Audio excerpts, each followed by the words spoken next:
So, hi, my name's Colin Smith and I'm from London, England, and I'm reading today the book called Gabby. And the book is by Gabby by Stephen Cosgrove. At times in life, you will see yourself not as a dashing prince or princess, but rather as a silly, silly clown. Like a warm woolen blanket, nighttime wrapped itself about the trees in the forest of your mind. As the morning sun raised its sleepy head over the mountains and surrounding meadows, the blanket got thinner and thinner, and the animals of night slipped from your sight and quietly went off to bed. The creatures of light and sight began browsing in the meadows, searching for food. Their mouths opened in early morning yawns. All the creatures, that is, except little bundles of fuzzy fur called furry eyefuls. The furries still slept in small little groups in the gnarls and roots of the trees.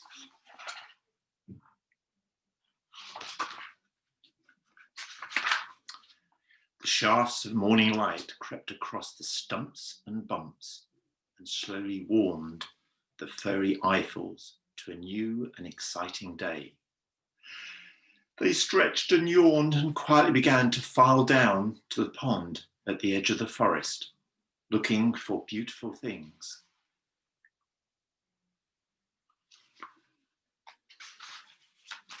Quietly, that is, except for one little brown-eyed furry called Gabby. From the moment she woke, Gabby noisily began to tell everyone around her about her dreams from the night before. You see, I fell asleep and then I started to dream and dream, she chattered.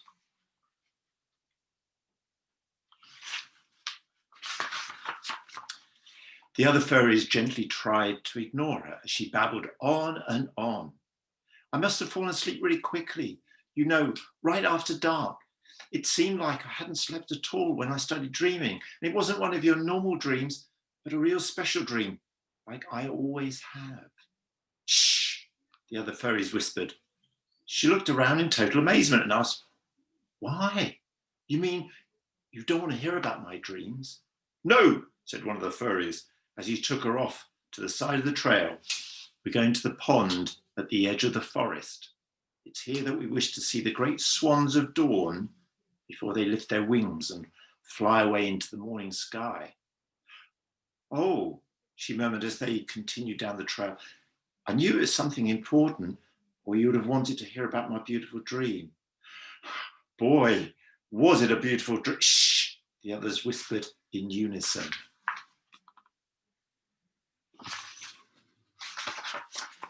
They walked on just a little further until they came to the pond at the edge of the forest. There in the morning mist that danced upon the water, they waited. Each furry eyeful hid behind clumps of cattails and water lilies, their eyes open in wide-eyed wonder. Little Gabby was quiet for only a moment or two in the morning hush. Then she said, while we're waiting, does anyone want to hear what happened to me yesterday? Boy, it was just as strange as you could believe. I was walking, shh, the rest of the furries whispered.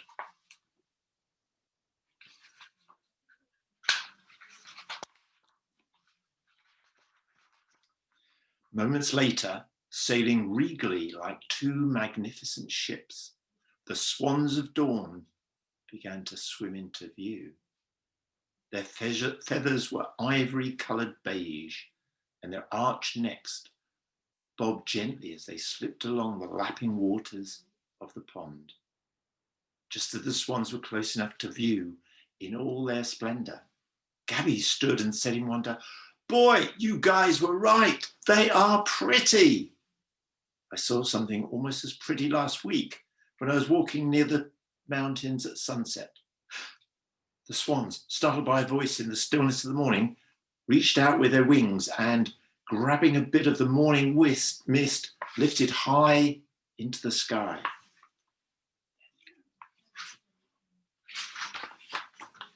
left only with rings of water where the swans were before, and one lonely feather floating in the pond, the furry Eiffels stood and glared at the mortified Gabby. "See," one of them shouted, "you little noisemaker. When will you ever learn that there's a time for talk and a time for silence?" With that, they all stalked away, leaving Gabby standing alone at the edge of the pond.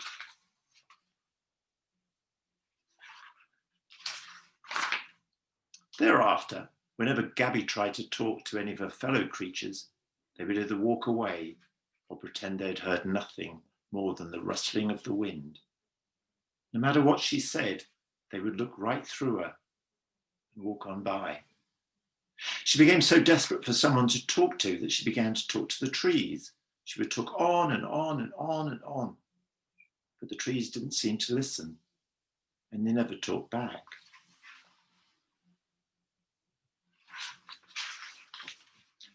Poor Gabby. She talked to the flowers and to the sky, but they didn't listen either. Finally, in desperation, she sat on a rock beside the still waters of the stream and sadly looked down at her own reflection. Then she began to talk to herself of all the beauty that she had seen. She talked and talked, but when she finished, even her own reflection wouldn't talk back to her. "What's the use of talking if there's no one to listen?" she sobbed. Large crystal tears dripped down her cheeks and plopped into the water. With each drop, her reflection in the pond was pushed further and farther away, until it seemed that even her own shadow had deserted her.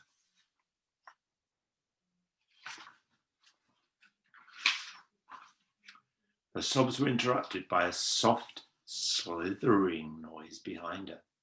She turned quickly to see what it was. There, wrapped around the stem of a wild red rose, was the most beautiful snake she'd ever seen. "I sense that there is someone there," said the snake in a soft, whispery hiss. "Won't you speak to me so that I might know where you are?" Gabby wiped the last tear from her eye and looked closely at the beautiful snake. "Why, you are blind," she said, swallowing her last sob. "Yes," said the snake as he tested the air with his flickering tongue. "My name is Cartouche, and I can barely taste your tears, and I can just barely taste your tears. Why have you been crying?" For the first time in her life, Gabby wasn't eager to tell her story, but in a slow, halting voice, she told the snake what had happened to her. When she finished, Cartouche paused a moment to savour the rich smell of the rose. "Little one, there are times that tellings of tales should fill the air in order to share that which has been. But like a well that must have time to fill with water, you must learn to listen and to see. Later, there will come a time to dip from your well so that all can know what you know. Now, my furry little friend, your well is full and mine is empty from being blind. So tell me all that you have seen." Gabby slowly started from the beginning and told the snake all of her tales, her wishes and her dreams. When she had finished, Cartouche paused, gently tasting the moment, and then said, "Now, Gabby, your well is empty. Go and drink deeply from all that you see. When you are filled, you can come tell me." With a happy heart, Gabby quietly set out to see all that she could see.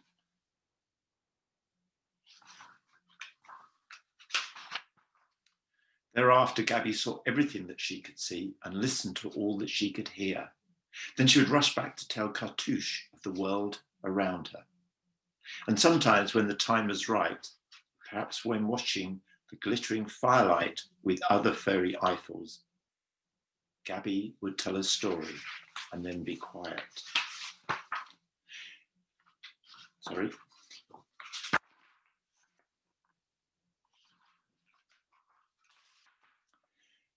We